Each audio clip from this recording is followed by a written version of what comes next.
ಒಂದು ರೀತಿಯಲ್ಲಿ ಸಿದ್ದರಾಮಯ್ಯರವರ ಆ ಒಂದು ಹಾಡು ನನ್ನ ಒಂದು ಟರ್ನ್ ಬದಲಾಯಿಸಿದೆ ಅಂತೇಳಿ ಹೇಳ್ಬೋದು. ಕನ್ನಡಿಗರ ಕಾವಲಾಳು ಸಿದ್ದರಾಮನೇ, ಅಖಂಡ ನಾಯಕತ್ವದೊಡೆಯ ನಿನಗೆ ಬಂದ. ಕನ್ನಡ ಹಾಡಿನ ಮೇಲೆ ಆಸಕ್ತಿ ಜಾಸ್ತಿ. ತೆಗೆದುಕೊ ನಾಡಿಗೆ ನಲ್ಮೆಯ ನಿರ್ಧಾರ ಮತದಾನ. ಎಷ್ಟು ಹಾಡುಗಳು ರಚನೆಯಾಗಿದೆ ನಿಮ್ಮ ಮೂಲಕ ಲೆಕ್ಕ ಇದೆಯಾ? ಕಡಿಮೆ ಅಂದ್ರೆ ಒಂದು 4-5 ಸಾವಿರ ಆಗ್ಬೋದು. ನಾಡ ಕಾಯೋಣ, ನವ ಕನಸನು ಬಿತ್ತೋಣ, ಹಣ ಬಲದ ಆಮಿಷವನ್ನು. ಅಪ್ಪ ತೀರ್ಕೊಂಡಾಗ ಅಪ್ಪನ ದಫನ ಮಾಡುವ ಕಬರಸ್ಥಾನಕ್ಕೆ ಕೂಡ ಹೋಗದಂತಹ ಪರಿಸ್ಥಿತಿ ನನಗೆ ನಿರ್ಮಾಣ ಆಗಿದೆ. ನೋಡಿ ವೋಟು ಚಲಾಯಿಸು. ಕನ್ನಡ ಭೂಮಿಯ ರಾಜ ಸಿದ್ದರಾಮಯ್ಯ, ಸೇವೆ ಸಮರದಿ ಭೀಮ ಸಿದ್ದರಾಮಯ್ಯ. ನಮ್ಮ ನಾಯಕ ಕೊಡುವೆವು ಒಮ್ಮತ, ಕನ್ನಡ ನಾಡಿನ ಜನಪರ ಸೇವಕ ಹರಿಪ್ರಸಾದರು ಹೃದಯವಂತರು. ರಾಜಿಸಿದೆ ಪುತ್ತೂರಲ್ಲಿ ಅಶೋಕಯ್ಯ ನಾಮವು, ಅಭಿವೃದ್ಧಿ ಪುತ್ತೂರಿಗೆ ಬೇಕು ಇವರ ಸೇವೆಯು. ರಾರಾಜಿಸಿದೆ ಪುತ್ತೂರಲ್ಲಿ ಅಶೋಕಯ್ಯ ನಾಮವು, ಅಭಿವೃದ್ಧಿ ಪುತ್ತೂರಿಗೆ ಬೇಕು ಇವರ ಸೇವೆಯು. ಎಲ್ಲ ಹಾಡುಗಳನ್ನು ಕೇಳ್ತಾ ಇದ್ರೆ ನಿಮ್ಗೆ ಅನಿಸ್ಬಹುದು ಚುನಾವಣೆ ಮುಗಿದಿದೆ ಮತ್ತೆ ಯಾಕೆ ಈ ಹಾಡುಗಳು ಬರ್ತಾ ಇದೆ ಅನ್ನುವಂಥದ್ದು. ಈ ಹಾಡುಗಳ ವಿಚಾರವನ್ನು ಹೇಳೋದಿದ್ರೆ ಈ ಹಾಡುಗಳು ಚುನಾವಣೆ ಸಂದರ್ಭದಲ್ಲಿ ಬಹಳಷ್ಟು ಸದ್ದನ್ನು ಮಾಡಿದ್ವು. CM ಸಿದ್ದರಾಮಯ್ಯ ಅವರಿರ್ಬೋದು, KPCC ಅಧ್ಯಕ್ಷ DK ಶಿವಕುಮಾರ್ ಅವರಿರ್ಬೋದು, ಪುತ್ತೂರಿನ ಕಾಂಗ್ರೆಸ್ ಅಭ್ಯರ್ಥಿ ಅಶೋಕ್ ಕುಮಾರ್ ರೈ ಅವರಿರ್ಬೋದು, ಅದೇ ರೀತಿ ಬೇರೆ ಬೇರೆ ಭಾಗಗಳ BJP ಅಭ್ಯರ್ಥಿಗಳಿರ್ಬೋದು, ಅದೇ ರೀತಿ JDSನ ಮುಖಂಡರಾಗಿರುವಂತಹ HD ಕುಮಾರಸ್ವಾಮಿ ಅವರಿರ್ಬೋದು, ಎಲ್ಲ ಪ್ರಮುಖರ ಕುರಿತು ಕೂಡ ಈ ರೀತಿಯ ಹಾಡುಗಳು ಮೊಳಗ್ತಾ ಇದ್ವು. ಈ ಹಾಡುಗಳು ಒಂದು ರೀತಿ ಈ ಅಭ್ಯರ್ಥಿಗಳನ್ನು ಮತದಾರರ ಬಳಿಗೆ ಇನ್ನಷ್ಟು ಹತ್ತಿರ ಮಾಡಿದೆ ಅಂತ ಹೇಳಿದ್ರು ಕೂಡ ತಪ್ಪಾಗೋದಿಲ್ಲ. ಸೊ ಇಷ್ಟೆಲ್ಲ ಯಾಕೆ ಹೇಳ್ತಾ ಇದ್ದೇವೆ ಅಂತ ಹೇಳಿದರೆ, ಈ ಎಲ್ಲ ಹಾಡುಗಳು ರಚನೆಯಾಗಿರುವುದು ನಮ್ಮ ಊರಿನ ಪ್ರತಿಭೆಯ ಮೂಲಕ ಅನ್ನುವಂಥದ್ದು. ಆ ಪ್ರತಿಭೆ ಯಾರು ಎನ್ನುವಂಥ ಪ್ರಶ್ನೆಗೆ ಉತ್ತರವಾಗಿ ನಮ್ಮ ಜೊತೆಗಿದ್ದಾರೆ ನಮ್ಮ ಸವಣೂರಿನ ಪ್ರತಿಭೆ ಅಶ್ರಫ್ ಸವಣೂರು ಅವರು. ಈಗಾಗಲೇ ತನ್ನ ಒಂದು ಕಂಠಸಿರಿಯ ಮೂಲಕ ಚಿರಪರಿಚಿತರಾಗಿದ್ದಾರೆ. ಎಲ್ಲರೂ ಕೂಡ ಇವರ ಒಂದು ಹಾಡನ್ನು ಮೆಚ್ಚಿಕೊಂಡಿದ್ದಾರೆ. ಅವರಿಗೆ ಒಂದಷ್ಟು ಅವಕಾಶಗಳನ್ನು ಕೊಡ್ತಾ ಇದ್ದಾರೆ ಅನ್ನುವಂಥದ್ದು. ಹಾಗಿದ್ರೆ ಅವರ ಒಂದು ಈ ಒಂದು ಪಯಣದ ಬಗ್ಗೆ ಒಂದಷ್ಟು ಮಾತನಾಡುವಂಥ ನೆಲೆಯಲ್ಲಿ ಈ ಒಂದು ಪ್ರಯತ್ನ. ಕಾರ್ಯಕ್ರಮಕ್ಕೆ ಸ್ವಾಗತ. ನಾನು ಗೌತಮ್ ಶೆಟ್ಟಿ. ಮೊದಲನೇದಾಗಿ ಅಶ್ರಫ್ ಅವರನ್ನ ಕಾರ್ಯಕ್ರಮಕ್ಕೆ ಸ್ವಾಗತಿಸೋಣ. ಅಶ್ರಫ್ ಅವರ ಕಾರ್ಯಕ್ರಮಕ್ಕೆ ಸ್ವಾಗತ. ಅಶ್ರಫ್ ಅವರಿಗೆ ಈ ಸಂದರ್ಭದಲ್ಲಿ ವಿಶೇಷ ಏನು ಅಂತ ಹೇಳಿದರೆ, ಸಿದ್ದರಾಮಯ್ಯ ಅವರ ಕಡೆಯಿಂದ ಇವರಿಗೆ ಬುಲಾವ್ ಕೂಡ ಬಂದಿದೆ. ಒಂದು ವಿಶೇಷವಾದ ಔತಣಕೂಟ ಇದೆ. ಈ ಸಂದರ್ಭದಲ್ಲಿ ಯಾರೆಲ್ಲ ಹಿನ್ನೆಲೆಯಲ್ಲಿ ಕೆಲಸವನ್ನು ಮಾಡಿದ್ದಾರೋ, ಯಾರೆಲ್ಲ ಸಪೋರ್ಟ್ ಮಾಡುವಂಥ ಕೆಲಸವನ್ನು ಮಾಡಿ ಒಟ್ಟು ರಾಜ್ಯದಲ್ಲಿ ಈಗ ಕಾಂಗ್ರೆಸ್ ಬಹುಮತವನ್ನು ಪಡೆದು ಸರ್ಕಾರ ರಚನೆಯತ್ತ ಹೋಗ್ತಾ ಇದೆ. ಇಂತಹ ಸಂದರ್ಭದಲ್ಲಿ ಅವರ ಒಂದು ಗೆಲುವಿಗೆ ಶ್ರಮಪಟ್ಟ ಎಲ್ಲರಿಗೂ ಕೂಡ ಒಂದು ಔತಣವನ್ನು ಕೊಡುವಂಥದ್ದು ಎಲ್ಲ ರಾಜಕಾರಣಿಗಳು ಮಾಡುವಂಥ ಕೆಲಸ. ಅದೇ ರೀತಿ ಸಿದ್ದರಾಮಯ್ಯ ಅವರ ಕಡೆಯಿಂದಲೂ ಕೂಡ ಅಶ್ರಫ್ ಸವಣೂರು ಅವರಿಗೆ ಒಂದು ಆಹ್ವಾನ ಬಂದಿದೆ ಅನ್ನುವಂಥದ್ದು ಕೂಡ ಒಂದು ವಿಶೇಷವಾದ ಉಲ್ಲೇಖ ಇಲ್ಲಿ ಮಾಡ್ತಾ ಇರುವಂಥದ್ದು. ಸೊ ಹೇಗೆ ಅನಿಸ್ತಾ ಇದೆ ಅಶ್ರಫ್ ಅವರೇ, ನಿಮ್ಮ ಈ ಹಾಡುಗಳನ್ನು ಈ ಮಟ್ಟಿಗೆ ರೀಚ್ ಆಗಿರುವಂಥದ್ದನ್ನು ನೋಡಿದರೆ ಏನು ಅನಿಸ್ತಾ ಇದೆ ಅಂತ? ನಿಜಕ್ಕೂ ಖುಷಿ ಆಗ್ತಾ ಇದೆ. ಯಾಕಂತ ಹೇಳಿದ್ರೆ ಸಿದ್ದರಾಮಯ್ಯರವರು ಹಾಡಿದ ನಂತರ ಬೇರೆ ರಾಜಕಾರಣಿಗಳು, ಬೇರೆ ಬೇರೆ ಪಕ್ಷದವರಿಂದ ಬೇಡಿಕೆ ಬರ್ತಾ ಇದೆ. ಬೇರೆ ಬೇರೆ ಕಳೆದ ಚುನಾವಣೆ ಸಮಯದಲ್ಲಿ ಎಲ್ಲ ಪಕ್ಷದವರಿಗೆ, ಆ ಪಕ್ಷ ಈ ಪಕ್ಷ ಅಂತಲ್ಲ, ಎಲ್ಲ ಪಕ್ಷದವರಿಗೆ ಹಲವಾರು ಹಾಡುಗಳನ್ನು ಮಾಡಿಕೊಟ್ಟಿದ್ದಾನೆ. ಆ ಕಾರಣಕ್ಕಾಗಿ ನಿನ್ನೆ ಅವರ ಸಿದ್ದರಾಮಯ್ಯ ಅವರ ಒಂದು IT ಸೆಲ್ ಇದೆ, ಅವರನ್ನ ಪ್ರಚಾರ ಮಾಡುವಂತ ಒಂದು IT ಸೆಲ್. ಅದರಲ್ಲಿ ಆ IT ಸೆಲ್ಗೆ ನಾನು ಹಾಡುಗಳಾಗ್ಲಿ, ಡಾಕ್ಯುಮೆಂಟರಿ, ಬ್ಯಾಕ್ಗ್ರೌಂಡ್ ವಾಯ್ಸಿಗೆ ಬೇರೆ ಬೇರೆ ಮಾಡಿಕೊಟ್ಟಿದ್ದೇನೆ. ಆ ಕಾರಣ ಅದನ್ನ ಯತೀಂದ್ರ ಸಿದ್ದರಾಮಯ್ಯ ಅವರು ನಡೆಸ್ತಾ ಇದ್ದಾರೆ. ಅವರು ಸಿದ್ದರಾಮಯ್ಯ ಪರವಾಗಿ ಕೆಲಸ ಮಾಡಿದ ಕೆಲವು ಸೀಮಿತ ವ್ಯಕ್ತಿಗಳಿಗೆ ಒಂದು ಭೋಜನ ಕೂಟವನ್ನು ವ್ಯವಸ್ಥೆ ಬೆಂಗಳೂರಿನಲ್ಲಿ ಏರ್ಪಡಿಸಿದ್ದಾರೆ. ಅದಕ್ಕೆ ನಮ್ಗೆ ಕೂಡ ಆಹ್ವಾನ ಬಂದಿತ್ತು. ಆದ್ರೆ ಸಿದ್ದರಾಮಯ್ಯರವರು ನೇರವಾಗಿ ಕರೆ ಮಾಡಿದ್ದಲ್ಲ, ಅದರಲ್ಲಿ IT ಸೆಲ್ ಅಲ್ಲಿ ಆತ್ಮೀಯರು ನನಗೆ ಕರೆ ಮಾಡಿ ಆಹ್ವಾನ ಸತ್ಯ. ಆದರೆ ಸಿದ್ದರಾಮಯ್ಯ ಅವರ ಕಡೆಯಿಂದ ಬಂದಿರುವಂತದ್ದು ಹೌದು. ಹೌದು, ಸಿದ್ದರಾಮಯ್ಯ ಅವರ ಕಡೆಯಿಂದ ಬಂದದ್ದು ಹೌದು. ಸಿದ್ದರಾಮಯ್ಯ ಮನೆಗೆ 2-3 ಬಾರಿ ನಾನು ಹೋಗಿದ್ದೇನೆ. ಯತೀಂದ್ರ ಅವರು ಕೂಡ ಸಿಕ್ಕಿದ್ರು ಒಮ್ಮೆ. ಅಲ್ಲಿನ ಮೇಲೆ ಮೈಸೂರು MLA ಅನಿಲ್ ಚಿಕ್ಕಮಾದ್ ಅವರು ಸಿಕ್ಕಿದ್ರು. ಅಲ್ಲಿ ತುಂಬಾ ಹೊತ್ತು ಮಾತಾಡಿ ಬಂದಿದ್ದೇನೆ. ಆದ್ರೆ ನಾನು ಹೋದ ಸಂದರ್ಭದಲ್ಲಿ ಸಿದ್ದರಾಮಯ್ಯ ಅವರು ದೆಹಲಿಗೆ ಹೋಗಿದ್ರು. ಮತ್ತೊಮ್ಮೆ ಅವ್ರಿಗೇನು ಅನಾರೋಗ್ಯ ಇತ್ತು. ಆ ಸಂದರ್ಭದಲ್ಲಿ ಅವರು ನೇರವಾಗಿ ಸಿಕ್ಕಿಲ್ಲ. ಆದ್ರೆ ಅವರ ಮಗ ಮತ್ತು ಬೇರೆ ಅವರ ಆಪ್ತರುಗಳು ಸಿಕ್ಕಿದ್ರೆ ಮಾತಾಡಿದ್ರೆ. ಅವ್ರ ಮನೆಗೆ 2 ಬಾರಿ ಹೋಗಿದ್ದೇನೆ ನಾನು. ಓಕೆ, ಹಾಡು ರಚನೆ, ನಿಮ್ಮ ಹಾಡುಗಳು ಈಗಾಗಲೇ ನಾನು ಹೇಳಿದ ಹಾಗೆ ಈ ಎಲೆಕ್ಷನ್ ಟೈಮಲ್ಲಿ ಬಹಳಷ್ಟು ಸದ್ದು ಮಾಡಿದೆ, ಎಲ್ರಿಗೂ ರೀಚ್ ಆಗಿದೆ ಅನ್ನುವಂಥದ್ದು.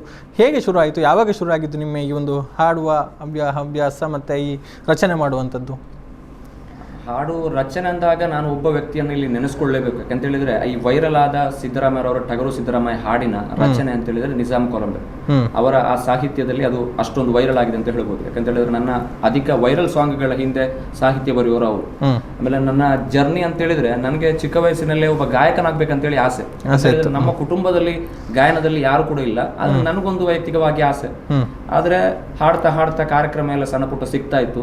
ನಂತರ ಚಿಕ್ಕ ಚಿಕ್ಕ ಹಾಡುಗಳನ್ನೆಲ್ಲ ಹಾಡ್ತಾ ಇದ್ದೆ. ರೀಸೆಂಟ್ ಕಳೆದ ಪಂಚಾಯತ್ ಚುನಾವಣೆಯಲ್ಲಿ ಓಟಿಗೆ ಸ್ವಿಚ್ ಒತ್ತುವ ಮುನ್ನ ಯೋಚಿಸು ಪ್ರೀತಿಯ ಮತದಾರ ಅಂತ ಒಂದು ಹಾಡನ್ನ ಹಾಡಿದ್ದೆ. ಅದು ನಿಮ್ಮ ನ್ಯೂಸ್ ಬಂದಿತ್ತು, ವೈರಲ್ ಆಗಿತ್ತು. ಆ ವೈರಲ್ ಆದ ನಂತರ ಕೇರಳದ CPM-ನವರಾಗಿರ್ಬೋದು, ಕರ್ನಾಟಕದ ಬೇರೆ ಬೆಂಗಳೂರು, ದಾವಣಗೆರೆ, ಗುಲ್ಬರ್ಗ ಈ ಬೇರೆ ಬೇರೆ ರೀತಿಯಿಂದ ನಂಗೆ ಹಾಡನ್ನ ಬೇಡಿಕೆ ಇಟ್ರು, ಅವ್ರಿಗೆ ಮಾಡಿಕೊಟ್ಟೆ. ನಂತರ ಸಿದ್ದರಾಮಯ್ಯ ಅವರ ಹಾಡನ್ನ ನನ್ನ ಸ್ನೇಹಿತ ಪಚ್ಚಿ ಆತೂರು ಮುಖಾಂತರ ಅವರ IT ಸೆಲ್ ಟೀಮ್ನವರು ನನ್ನಲ್ಲಿ ಮಾಡಿಸಿದ್ರು. ಅದು ಎಲ್ಲಿವರೆಗೆ ವೈರಲ್ ಅಂತ ಹೇಳಿದ್ರೆ, ನಿನ್ನೆವರೆಗೆ ನಾನು ನೋಡುವಾಗ ಒಂದು 6.5-7 ಲಕ್ಷ ಏನೋ ವ್ಯೂಸ್ ಅದರಲ್ಲಿ ಇತ್ತು. ಟೋಟಲ್ ಆಗಿ ವೈರಲ್ ಇತ್ತು. ಸಿದ್ದರಾಮಯ್ಯ ಅವರು ಎಲ್ಲಿಗೆ ಹೋದ್ರು ಕೂಡ ಆ ಸಾಂಗ್ ಅಂತ ಇದ್ದೇ ಇರುತ್ತೆ. ಕಳೆದ ಬಾರಿ ಪುತ್ತೂರು ಕಂಬಳಕ್ಕೆ ಅವರು ಬಂದಾಗ ಅಲ್ಲಿಯೂ ಕೂಡ ಆ ಸಾಂಗ್ ಅದು ಇದ್ದೇ ಇರುತ್ತೆ. ಸೊ ನಂಗೆ ಸ್ನೇಹಿತರೆಲ್ಲ ಕಳಿಸ್ಕೊಡ್ತಾರೆ, ನೋಡು ನಿನ್ನ ಹಾಡು ಪ್ಲೇ ಆಗ್ತಾ ಇರುತ್ತೆ ಅಂತ. ಖುಷಿ ಆಗತ್ತೆ, ನಮ್ಮೊಂದು ಹಾಡನ್ನ ಈ ರೀತಿ ಸ್ವೀಕರಿಸ್ತಾರಲ್ಲ, ಅದು ವೈರಲ್ ಆಗಿದೆ ಅಂದಾಗ ನಿಜಕ್ಕೂ ಖುಷಿ ಆಗತ್ತೆ. ಓಕೆ, ಇನ್ಸ್ಪಿರೇಷನ್ ಏನು ನಿಮಗೆ ಈ ಹಾಡಿನ ಫೀಲ್ಡ್ಗೆ ಬರೋದಿಕ್ಕೆ? ಆಸೆ ಇತ್ತು, ಹೌದು. ಯಾವುದು ಟ್ರಿಗರ್ ಆಯ್ತು ನಿಮಗೆ ಅಂತ ಹೇಳಿದ್ರೆ, ನಂಗೆ ಸಮಾಜದಲ್ಲಿ ನಾವು ಏನಾದ್ರೂ ಒಂದು ಸಾಧನೆಯನ್ನ ಮಾಡಬೇಕು. ಜನನ ಮತ್ತು ಮರಣ ಇರೋದೇ, ಆದ್ರೆ ಅದರ ಮಧ್ಯದಲ್ಲಿ ನಾವೇನಾದ್ರೂ ಒಂದು 10 ಜನ ಗುರುತಿಸುವ ರೀತಿಯಲ್ಲಾದ್ರೂ ಬದುಕಬೇಕು ಅನ್ನೋದು ನನ್ನ ಚಿಕ್ಕ ಮಟ್ಟಿನಿಂದ ನನ್ನ ಒಂದು ಕನಸು. ಆದ್ರೆ ಗಾಯನ ನನಗೆ ಬಹಳ ಆಸಕ್ತಿಯ ಕ್ಷೇತ್ರ. ಆದ್ರಿಂದ ನಾನು ಸಣ್ಣ ಪುಟ್ಟ ಹಾಡುಗಳನ್ನೆಲ್ಲ ಹಾಡ್ತಾ ಇದ್ದೆ. ನಂತರ ನನಗೆ ಅತಿ ಹೆಚ್ಚಾಗಿ ಕನ್ನಡ ಹಾಡಿನ ಮೇಲೆ ಆಸಕ್ತಿ ಜಾಸ್ತಿ. ನಾನು ಅದರಲ್ಲೂ ಕೂಡ ನನಗೆ ಈ ಪ್ರೇಮಗೀತೆ ಅಂತಗೀತೆಗಳಿಗಿಂತ ನಾನು ಜನಗಳು ಸ್ವೀಕರಿಸುವಂತಹ ಮೋಟಿವೇಶನ್ ಗೀತೆಗಳನ್ನ, ಏನಾದ್ರೂ ಕ್ರಾಂತಿಕಾರಿ ಹೋರಾಟ ಗೀತೆಗಳನ್ನ, ಅದೇ ರೀತಿ ರಾಜಕೀಯ ಪೊಲಿಟಿಕಲ್ ಗೀತೆಗಳನ್ನ ಈ ರೀತಿ ಹಾಡ್ತೇನೆ. ಅಂದ್ರೆ ಎಲ್ಲರೂ ಅದನ್ನ ಸ್ವೀಕರಿಸ್ತಾರೆ. ಆ ಕಾರಣಕ್ಕಾಗಿ ರೀಚ್ ಆಗ್ತದೆ, ಬೇಗ ರೀಚ್ ಆಗ್ತದೆ. ಅದೇ ರೀತಿ ಏನಾದ್ರೂ ಮೋಟಿವೇಶನ್ ಹಾಡುಗಳನ್ನ ಹಾಡಿದ್ರೆ ಪ್ರತಿಯೊಬ್ಬರು ಕೂಡ ಎಂತ ನೊಂದಿರುವವರು, ಕಷ್ಟದಲ್ಲಿರುವವರು ಅದನ್ನ ಕೇಳ್ತಾರೆ. ಅವ್ರಿಗೇನಾದ್ರೂ ಅದೊಂದು ಸ್ಫೂರ್ತಿ ಆದ್ರೆ ಆಗ್ಲಿ, ಅಥವಾ ಹೋರಾಟದ ಗೀತೆಗಳಾದ್ರೆ ಆ ಹೋರಾಟಕ್ಕೊಂದು ಬಲ ಬರಲಿ ಅನ್ನೋ ಉದ್ದೇಶದಲ್ಲಿ ಅಂಥದನ್ನೆಲ್ಲ ನಾನು ಆಯ್ಕೆ ಮಾಡ್ತೇನೆ. ಓಕೆ, ಇನ್ನು ನಿಮ್ಮ ಬಗ್ಗೆ ಹೇಳೋದಿದ್ರೆ, ನಿಮ್ಮ ಮನೆ, ನಿಮ್ಮ ಬಾಲ್ಯ, ನೀವು ಕಲ್ತದ್ದು ಮತ್ತು ಈ ಹವ್ಯಾಸಕ್ಕೆ ಬಂದದ್ದು, ಅದರ ಬಗ್ಗೆ. ನಾನು ಹುಟ್ಟಿರೋದು ಅಂತ ಹೇಳಿದ್ರೆ ಬೆಳಂದೂರಿನಲ್ಲಿ. ನನ್ನ ಪ್ರಾಥಮಿಕ ಶಾಲೆಯಲ್ಲ ಬೆಳಂದೂರಿನ ಸರ್ಕಾರಿ ಹಿರಿಯ ಪ್ರಾಥಮಿಕ ಶಾಲೆಯಲ್ಲಿ. ನಂತರ ಹೈಸ್ಕೂಲ್ ಅನ್ನ ನಾನು ಕಾಣಿಯೂರು ಪ್ರೌಢಶಾಲೆಯಲ್ಲಿ ಮಾಡಿದ್ದು. ಇವಾಗ ನಾನು ಸದ್ಯಕ್ಕಿರೋದು ಸವಣೂರು ಶಾಂತಿನಗರದ ಮಾಂತೂರಿನಲ್ಲಿ ಅಂತ ಹೇಳಿದ್ರೆ. ಚಿಕ್ಕದಿನಿಂದ ನಾವು ಬಡತನದಲ್ಲೇ ಬೆಳೆದು ಬಂದವು. ಯಾಕಂತ ಹೇಳಿದ್ರೆ ನನ್ನ ಅಪ್ಪ ಮಾತ್ರ ದುಡಿದು ನಮ್ಮನ್ನೆಲ್ಲ ಸಾಕ್ಬೇಕಾಗಿತ್ತು, ನಮಗೆ ಯಾವುದೇ ವೃತ್ತಿ ಇರಲಿಲ್ಲ. ನಂತರ ಅಪ್ಪ ಸಣ್ಣ ಪುಟ್ಟ ಕೂಲಿ ಕೆಲಸವನ್ನೆಲ್ಲ ಮಾಡಿ ನಮ್ಮನ್ನು ಸಾಕ್ತಾ ಇದ್ರು. ಆದ್ರೆ ನಾನು ಏನೆಲ್ಲ ಕೆಲಸವನ್ನ ಮಾಡಿದ್ದೇನೆ, ಈ ಹಾಡಿನ ಕ್ಷೇತ್ರಕ್ಕೆ ಬರುವ ಮುಂಚೆ ಆಟೋ ಚಾಲಕನಾಗಿ ಕೂಡ ನಾನು ಕೆಲಸ ಮಾಡಿದ್ದೇನೆ. ಅಂದ್ರೆ ಆ ಕಷ್ಟದ ದಿನಗಳಲ್ಲಿ ಅಂದ್ರೆ ಅಷ್ಟು ಕೂಡ ಪರಿಸ್ಥಿತಿ ಕೆಟ್ಟವಾಗಿತ್ತು. ಅಂದ್ರೆ ಜಾಸ್ತಿ ನಮಗೆ ವಿದ್ಯಾಭ್ಯಾಸವನ್ನು ಪಡೆಯಲಿಕ್ಕೆ ಕೂಡ ಆ ಸಂದರ್ಭದಲ್ಲಿ ಸಾಧ್ಯವಾಗಲಿಲ್ಲ. ನಂತರ ಹೀಗೆ ಹಾಡನ್ನ ನಾನು ಮುಂದುವರಿಸಿದೆ. ನನಗೊಂದು ಧೈರ್ಯ ಇತ್ತು, ಇಂದಲ್ಲ ನಾಳೆ ನಾನು ನನ್ನ ಗುರಿಯನ್ನು ನಾನು ತಲುಪ್ತೇನೆ ಅಥವಾ ರೀಚ್ ಆಗ್ತೇನೆ ಅನ್ನೋ ಧೈರ್ಯ ಇದು. ಅದು ಈಗಲೂ ಕೂಡ ನನಗಿದೆ. ಕನಸುಗಳು ಬೇರೆ ಕೂಡ ಇದೆ, ಅದನ್ನ ರೀಚ್ ಆಗ್ತೀನಿ, ಇವತ್ತಲ್ಲ ನಾಳೆ ನಾನು ರೀಚ್ ಆಗ್ತೀನಿ ಅನ್ನೋ ಇದೆ. ಬಡತನದಲ್ಲಿ ನಾವು ಬೆಳೆದು ಬಂದ ನಂತರ ನಾನೀಗ ಇವಾಗ ಮನೆಯ ಸಂಪೂರ್ಣ ಜವಾಬ್ದಾರಿ ನನ್ನ ಮೇಲೆ ಇದೆ. ಕಳೆದ ಕೊರೋನಾ ಲಾಕ್ಡೌನ್ ಸಮಯದಲ್ಲಿ ನನ್ನ ತಂದೆ ಕೂಡ ತೀರು ಹೋದ್ರು, ಕೊರೋನಾ ಪಾಸಿಟಿವ್ ಬಂದು. ಅನಂತರ ಮನೆಯ ಜವಾಬ್ದಾರಿ ಕೂಡ ಇದೆ.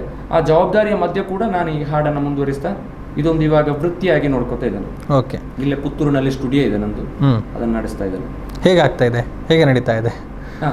ಸ್ಟುಡಿಯೋ ಪರವಾಗಿಲ್ಲ ನನಗೆ. ಅಂದ್ರೆ ಹೇಳಿದರೆ ಸ್ಟುಡಿಯೋಕ್ಕೆ ಎಲ್ಲ ಜಾತ್ರೆ ಆಗಿರ್ಬೋದು, ಉರುಸ್ ಆಗಿರ್ಬೋದು, ಅಥವಾ ಕ್ರಿಶ್ಚಿಯನ್ ಚರ್ಚ್ ಕಾರ್ಯಕ್ರಮ ಇರ್ಬೋದು, ಏನೇ ಇದ್ರು ಅಲ್ಲಿ ಅನೌನ್ಸ್ಮೆಂಟ್ ಮಾಡ್ತೇವೆ, ಹಾಡು ಮಾಡ್ತೇವೆ, ಡಾಕ್ಯುಮೆಂಟ್ರಿ ಮಾಡ್ತೇವೆ. ಅದೇ ರೀತಿ ನನ್ನ ವೃತ್ತಿಯಲ್ಲಿ ಈ ಹಾಡಿನ ಕ್ಷೇತ್ರದಲ್ಲಿ ನಾನು ಯಾವುದೇ ಪಕ್ಷ ಅಂತೇಳಿ ನೋಡಲಿಲ್ಲ. ಎಲ್ಲ ಪಕ್ಷದವರೆಗೂ ಮಾಡ್ಕೊಟ್ಟಿದ್ದೀನಿ, ಎಲ್ಲ ಸಂಘಟನೆವರೆಗೂ ಮಾಡ್ಕೊಟ್ಟಿದ್ದೀನಿ. ಯಾಕಂತ ಹೇಳಿದ್ರೆ ನನ್ನ ವಾಯ್ಸ್ ಅವರಿಗೆ ಬೇಕಂತೇಳಿ ಅವರು ಬೇಡಿಕೆ ಇಟ್ಟಾಗ ಅದು ಪ್ರೀತಿಯಿಂದ ಇಡ್ತಾರೆ. ಆಗಿರುವಾಗ ನಾನು ಅಲ್ಲಿ ಪಕ್ಷ, ಧರ್ಮ, ಸಂಘಟನೆ ಅಂತ ನೋಡೋದಿಲ್ಲ. ಯಾರು ನನ್ನ ಮೇಲೆ ಬೇಡಿಕೆ ಇಡ್ತಾರೋ ಅವರೆಲ್ಲರಿಗೂ ಕೂಡ ನನ್ನ ಕೈಯಲ್ಲಾದ ನಾನು ಮಾಡ್ಕೊಟ್ಟಿದ್ದೀನಿ, ಹಾಡುಗಳಾಗಿರ್ಬೋದು, ಡಾಕ್ಯುಮೆಂಟ್ರಿ ಆಗಿರ್ಬೋದು. ಓಕೆ, ಅಂದಾಜು ಎಷ್ಟು ವರ್ಷ ಆಯಿತು ನಿಮ್ಮ ಈ ಜರ್ನಿಗೆ? ನಾನು ಒಂದು 9 ವರ್ಷ ಆಗ್ಬೋದು, 10 ವರ್ಷದ ಆಸುಪಾಸು ಆಗ್ತಾ ಬಂತು. 10 ವರ್ಷದಿಂದ ಹಾಡ್ತಾ ಇದ್ದೀರಿ, ಎಲ್ಲರನ್ನ ಮನರಂಜಿಸ್ತಾ ಇದ್ದೀರಿ. ಎಷ್ಟು ಹಾಡುಗಳು ರಚನೆ ಆಗಿದೆ ನಿಮ್ಮ ಮೂಲಕ, ಲೆಕ್ಕ ಇದೆಯಾ?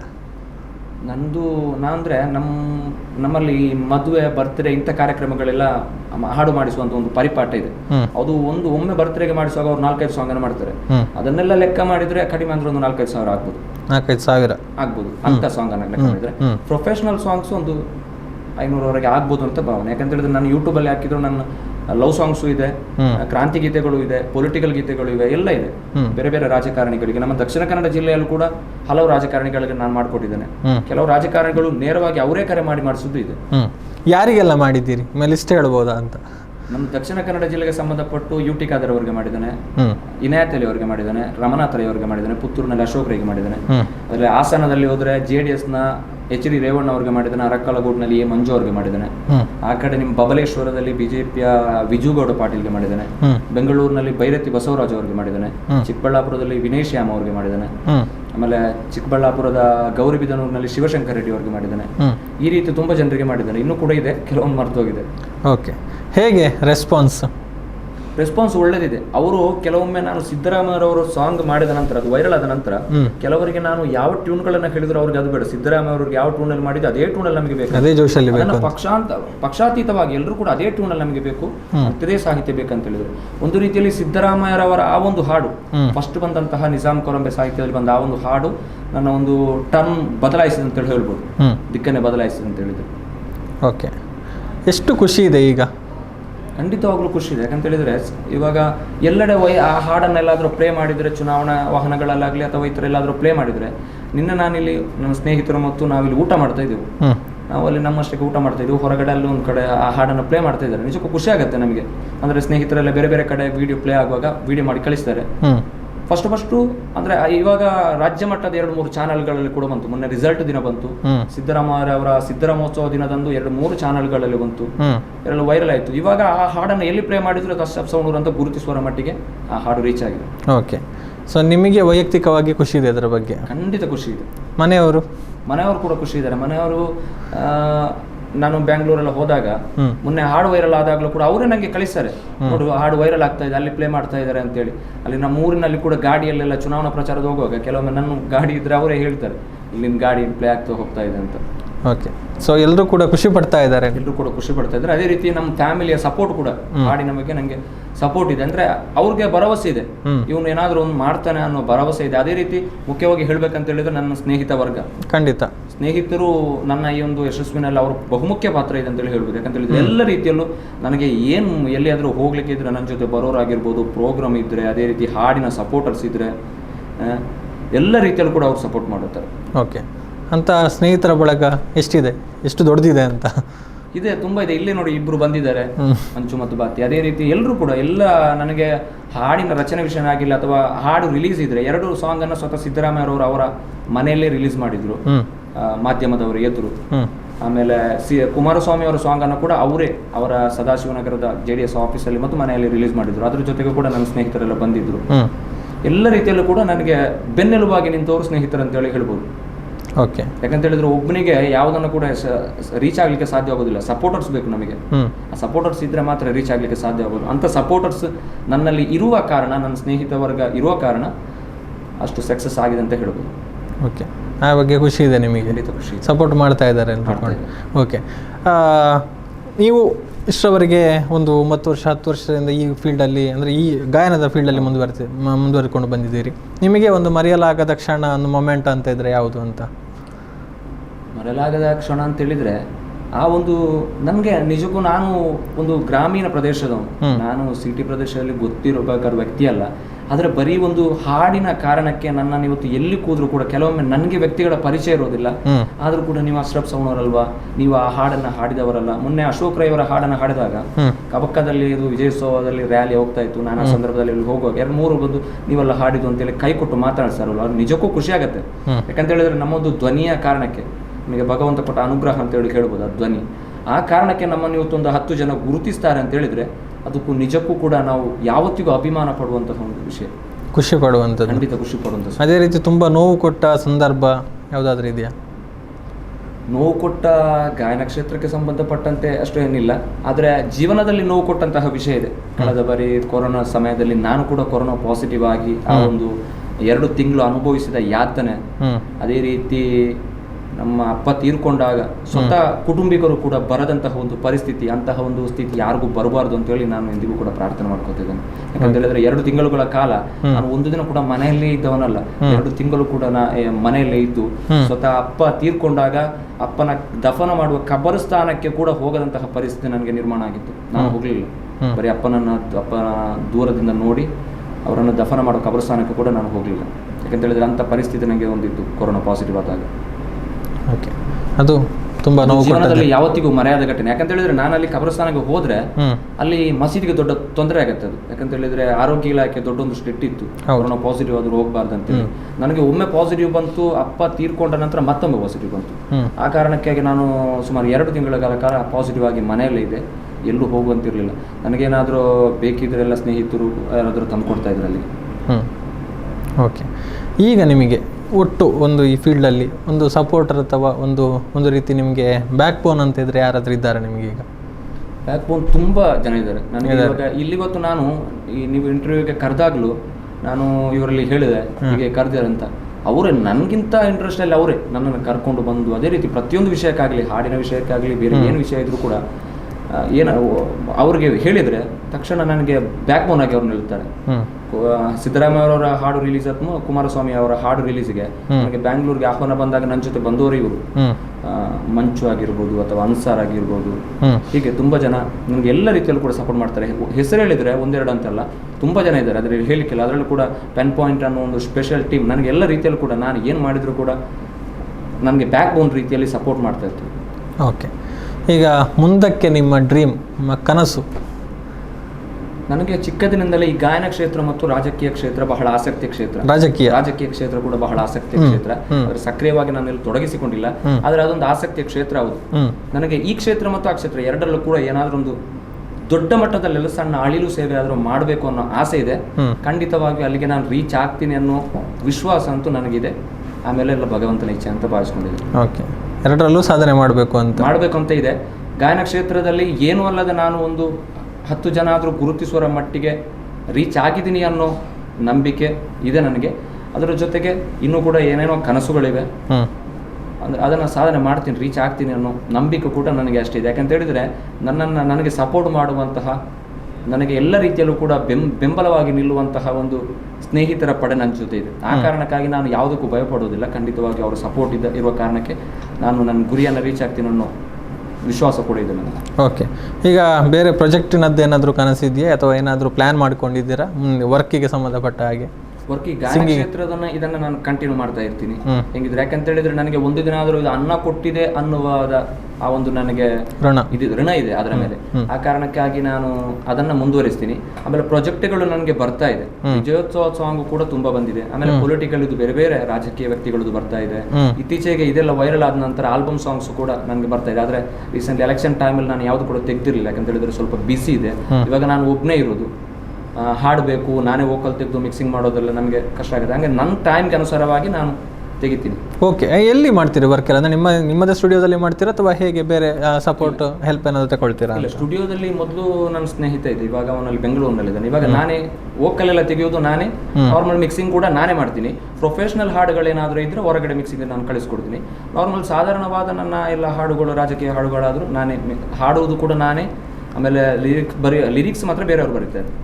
ಅದರಲ್ಲಿ ಮೈನನ್ನ ಅತಿ ಹೆಚ್ಚು ಪ್ರೊಫೆಷನಲ್ ಹಾಡುಗಳಿಗೆ ಲಿರಿಕ್ಸ್ ಬರೆದಿರೋದಂತ ಹೇಳಿದ್ರೆ ನಿಜಾಮ್ ಕೊಲಂಬೆ ಅವರು. ತುಂಬಾ ವರ್ಷ ಆಯ್ತು, ಎಲ್ಲ ಲ್ಯಾಂಗ್ವೇಜ್ ಅಲ್ಲಿ ಕೂಡ ಬರೀತಾರೆ. ಅದರಲ್ಲಿ ಕೂಡ 2 ಅತಿ ಹೆಚ್ಚು ವೈರಲ್ ಆದಂತಹ 2 ನನ್ನ ಸಾಂಗ್ ಅಂತ ಹೇಳಿದ್ರೆ, ಒಂದು ಸಿದ್ದರಾಮಯ್ಯ ಅವರದ್ದು, ಮತ್ತೊಂದು ಇನ್ನೊಂದು ಎಲೆಕ್ಷನ್ ಓಟಿಗೆ ಸುಚ್ಚು ಹೊತ್ತು ಯೋಚಿಸು ಪ್ರೀತಿಯ ಮತದಾರ, ಒತ್ತಡವೊಂದಿಗೂ ಮಣಿಯದೆ ತೆಗೆದುಕೋ ನಾಡಿಗೆ ನಲ್ಮೆಯ ನಿರ್ಧಾರ ಅಂತ. ಆ ಲಿರಿಕ್ಸ್ ಅನ್ನು ಬರೆದಿರೋದು ನಿಜಾಮ್ ಕೊಲಂಬೆ. ಸೊ ಹಾಗೆ ಬರೀತಾರೆ. ವೋಕಲ್ ಅಲ್ಲಿ ನಾನೇ ತೆಗಿತೀನಿ.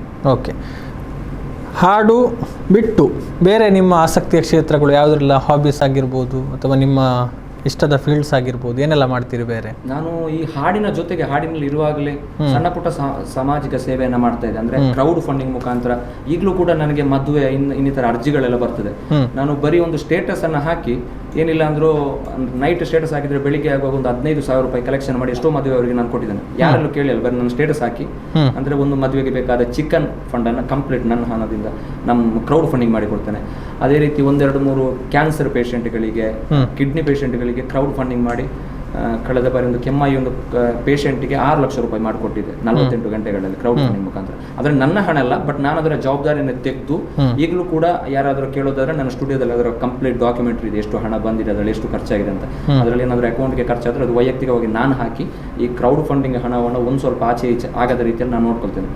ಈಗ ಸ್ವಲ್ಪ ನನ್ನ ಈ ಹಾಡಿನ ಬ್ಯುಸಿ ಆದ ಕಾರಣ ಅದನ್ನು ಸ್ವಲ್ಪ ಬದಿಗಿಟ್ಟಿದ್ದೇನೆ. ಆದರೆ ಸಣ್ಣ ಪುಟ್ಟ ಮದುವೆ ಅರ್ಜಿಗಳೇನಾದರೂ ಕಲೆಕ್ಷನ್ ವಿಚಾರದಲ್ಲಿ ಬಂದರೆ ನಾನು ಕ್ರೌಡ್ ಫಂಡಿಂಗ್ ಅಕೌಂಟ್ ಥ್ರೂ ಮಾಡದೆ ನನ್ನ ಅಕೌಂಟ್ ಸ್ಟೇಟಸ್ ಹಾಕಿ ಬರೀ ವಾಟ್ಸಪ್ ಸ್ಟೇಟಸ್ ಮುಖಾಂತರ ಒಂದು 10-15 ಸಾವಿರ ರೂಪಾಯಿ ಕಲೆಕ್ಷನ್ ಮಾಡಿ ಸಾಧ್ಯ ಆದಷ್ಟು ನಾನು ಕೊಡ್ತಾ ಇದ್ದೇನೆ.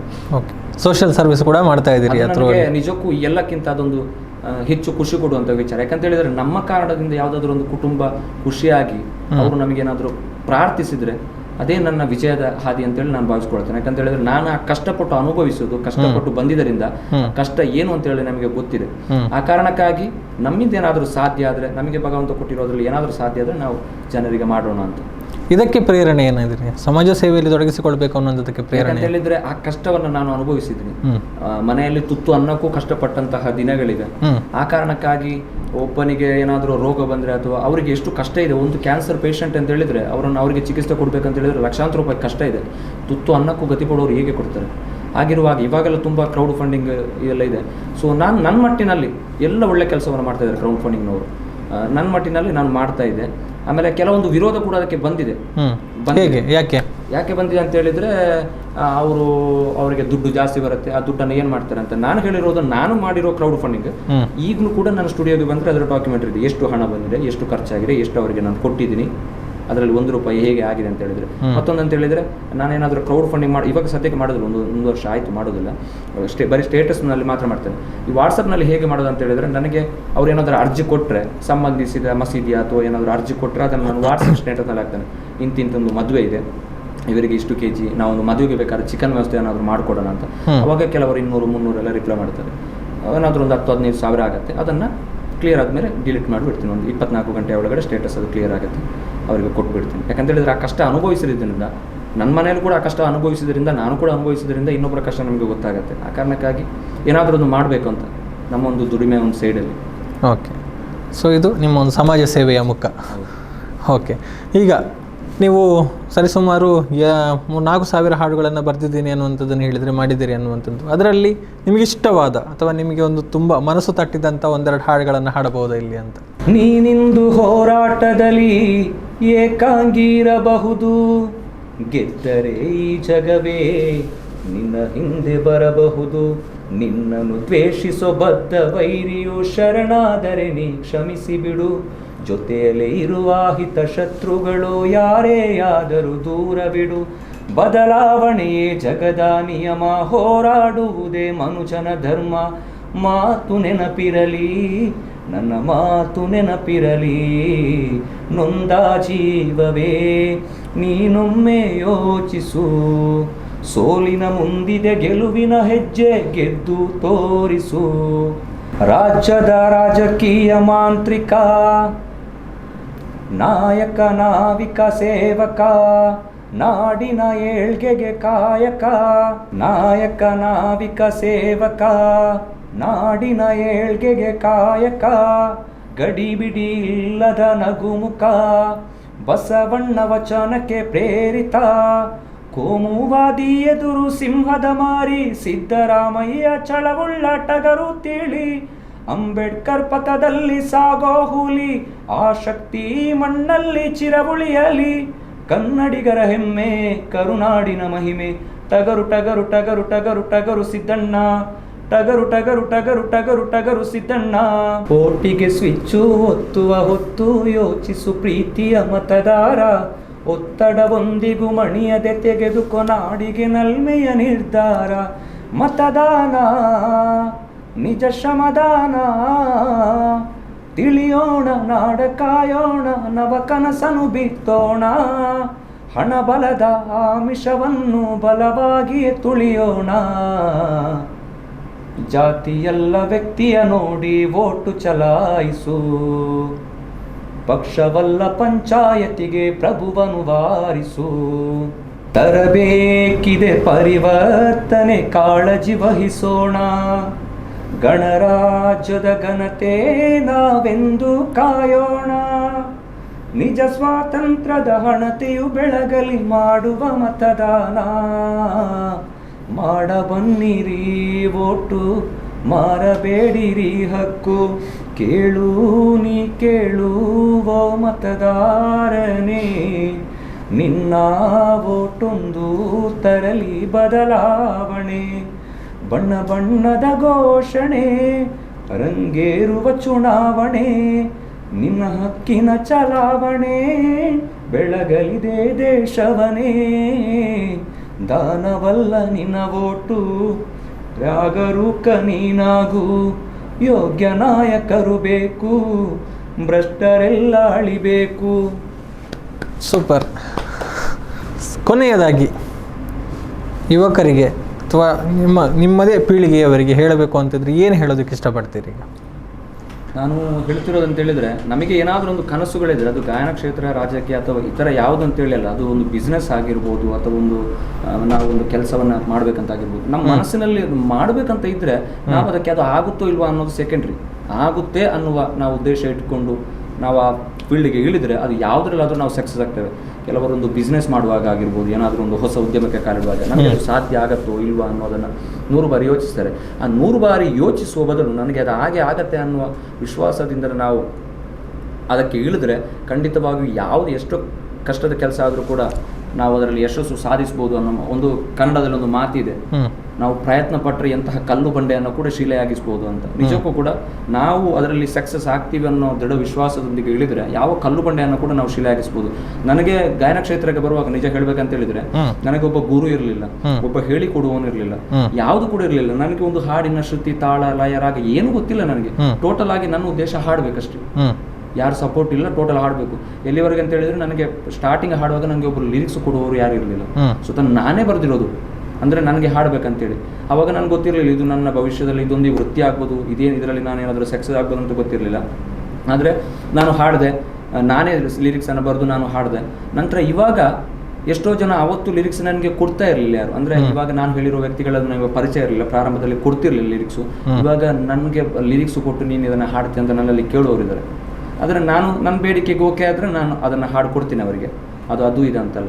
ಹಾಗೆ ನಾವು ಯಾವುದಾದ್ರೂ ನಮಗೆ ಆಗತ್ತೆ ಅನ್ನೋ ದೃಢ ವಿಶ್ವಾಸದಲ್ಲಿದ್ದರೆ ಖಂಡಿತವಾಗಿಯೂ ಆಗ್ಬೋದು. ಅದು ರಾಜಕೀಯ ಆದರೂ ಸರಿ, ನಾವು ಅದರಲ್ಲಿ ಸಕ್ಸಸ್ ಆಗ್ತೀವಿ, ರೀಚ್ ಆಗ್ತೀವಿ ಅನ್ನೋ ನಂಬಿಕೆ ನಮಗಿದ್ರೆ ನಾವು ರೀಚ್ ಆಗ್ತೀವಿ. ಆದರೆ ನಾವು ಪ್ರಯತ್ನ ಪಡಬೇಕಷ್ಟೇ. ಎಸ್, ಪ್ರಯತ್ನದಿಂದ ಸಾಧ್ಯ ಅನ್ನುವಂಥದ್ದು ಖಂಡಿತವಾಗಿಯೂ ಯಾವುದು ಎಷ್ಟು ಕಷ್ಟ ಆದರೂ ಕೂಡ ಸಾಧ್ಯ ಇದೆ ಪ್ರಯತ್ನ ಪಟ್ಟರೆ. ಎಸ್, ಆಲ್ ದಿ ಬೆಸ್ಟ್ ನಿಮಗೆ. ನಿಮ್ಮ ಭವಿಷ್ಯ ಇನ್ನಷ್ಟು ಉಜ್ವಲ ಆಗಲಿ ಅನ್ನುವಂಥದ್ದು ನಮ್ಮ ಹಾರೈಕೆಗಳು. ಎಸ್, ಇದು ನಮ್ಮೂರಿನ ಪ್ರತಿಭೆ, ನಮ್ಮ ಸವಣೂರಿನ ಅಶ್ರಫ್ ಅವರ ಒಂದು ಸಣ್ಣ ಪರಿಚಯ. ಅಂದರೆ ಗುರು ಇಲ್ಲದೆ, ಯಾರ ಬೆಂಬಲವೂ ಇಲ್ಲದೆ, ಯಾವ ಗಾಡ್ ಫಾದರ್ ಕೂಡ ಇಲ್ಲದೆ ಆರಂಭಿಸಿದಂತಹ ಇವರ ಪ್ರಯತ್ನ, ಅಂದರೆ ಅವರೇ ಹೇಳಿದ ಹಾಗೆ ಮೊದಲು ಆಗುತ್ತೆ ಅನ್ನುವಂಥದ್ದು ಮನಸ್ಸಲ್ಲಿರಬೇಕು. ಅದನ್ನು ಮಾಡ್ತಾ ಮಾಡ್ತಾ ನಾವು ಖಂಡಿತ ಯಶಸ್ಸನ್ನು ಕಾಣ್ತೇವೆ. ಇದು ಸಣ್ಣ ಯಶಸ್ಸು, ಇನ್ನಷ್ಟು ಸಾಗೋದಕ್ಕಿದೆ, ಇನ್ನಷ್ಟು ಸಾಧನೆ ಮಾಡಬೇಕನ್ನುವಂಥ ಕನಸಿದೆ. ಅದನ್ನು ಕೂಡ ನಾನು ಸಾಧಿಸ್ತೇನೆ ಅನ್ನುವಂಥ ಒಂದು ಮಾತನ್ನು ಕೂಡ ಹೇಳಿದ್ದಾರೆ. ಬಹುಶಃ ಚುನಾವಣೆಯ ಸಂದರ್ಭದಲ್ಲಿ ಇವರ ಈ ಹಾಡುಗಳು ಹೆಚ್ಚು ಹೆಚ್ಚು ವೈರಲ್ ಆಗ್ತಾ ಇದ್ದ ಹಾಗೆ ಇವರ ಜನಪ್ರಿಯತೆ ಕೂಡ ಇನ್ನಷ್ಟು ಏರಲಿ, ಇನ್ನಷ್ಟು ದೊಡ್ಡ ದೊಡ್ಡ ಅವಕಾಶಗಳು ಇವರನ್ನು ಅರಸಿ ಬರಲಿ. ಆ ಮೂಲಕ ನಮ್ಮೂರಿನ ಪ್ರತಿಭೆ ಇಡೀ ವಿಶ್ವವೇ ತಿರುಗಿ ನೋಡುವಂಥ ಒಂದು ಸಾಧನೆ ಮಾಡುವಂತಾಗಲಿ ಅನ್ನುವಂಥದ್ದು ನಮ್ಮ ಹಾರೈಕೆಗಳು ಕೂಡ. ಧನ್ಯವಾದಗಳು ಬಂದು ಕಾರ್ಯಕ್ರಮದಲ್ಲಿ ಪಾಲ್ಗೊಂಡದಕ್ಕಾಗಿ. ನಿಮಗೂ ಕೂಡ ಎಸ್, ಥ್ಯಾಂಕ್ ಯು. ಎಸ್, ಇದು ಅಶ್ರಫ್ ಸವಣೂರು ಅವರ ಬಗೆಗಿನ ಒಂದಷ್ಟು ಪರಿಚಯ. ಅನೇಕ ಏಳು ಬೀಳುಗಳನ್ನು ನೋಡಿದ್ದಾರೆ, ಕಷ್ಟವನ್ನು ಅನುಭವಿಸಿದ್ದಾರೆ, ನೋವನ್ನು ಅನುಭವಿಸಿದ್ದಾರೆ. ಅದರ ನಡುವೆ ಒಂದಷ್ಟು ಸಾಧನೆಯನ್ನು ಮಾಡಬೇಕು ಎನ್ನುವಂಥ ಒಂದು ಛಲದಿಂದ ಮುನ್ನುಗ್ತಾ ಇದ್ದಾರೆ. ಇವರ ಸಾಧನೆ ಇದೇ ರೀತಿ ಮುಂದುವರಿತಾ ಇರಲಿ. ಈ ಸಂದರ್ಭದಲ್ಲಿ ಹಾಡುಗಳೆಷ್ಟು ವೈರಲ್ ಆಯಿತು ಅದೇ ರೀತಿ ಅವರ ಜನಪ್ರಿಯತೆ ಕೂಡ ವೈರಲ್ ಆಗಿ ಅವರಿಗೆ ಇನ್ನಷ್ಟು ದೊಡ್ಡ ದೊಡ್ಡ ಮಟ್ಟದ ಅವಕಾಶಗಳು ಒದಗಿ ಬರಲಿ. ಈ ಮೂಲಕ ಇಡೀ ವಿಶ್ವವೇ ಅವರನ್ನು ತಿರುಗಿ ನೋಡುವಂತಹ ಸಾಧನೆ ಮಾಡುವಂತಾಗಲಿ ಅನ್ನುವಂಥದ್ದು ನಮ್ಮ ಹಾರೈಕೆ ಅಂತ ಹೇಳ್ತಾ ಈ ಕಾರ್ಯಕ್ರಮವನ್ನು ಇಲ್ಲಿಗೆ ಮುಗಿಸ್ತಾ ಇದ್ದೇನೆ. ಮುಂದಿನ ಕಾರ್ಯಕ್ರಮದ ಜೊತೆಗೆ ಮತ್ತೆ ಬರ್ತೇವೆ. ನಿರಂತರವಾದ ಸುದ್ದಿ, ಮಾಹಿತಿ, ಮನೋರಂಜನೆಗಾಗಿ ನೋಡ್ತಾ ಇರಿ ಸುದ್ದಿ ನ್ಯೂಸ್ ಪುತ್ತೂರು. ನಮಸ್ಕಾರ.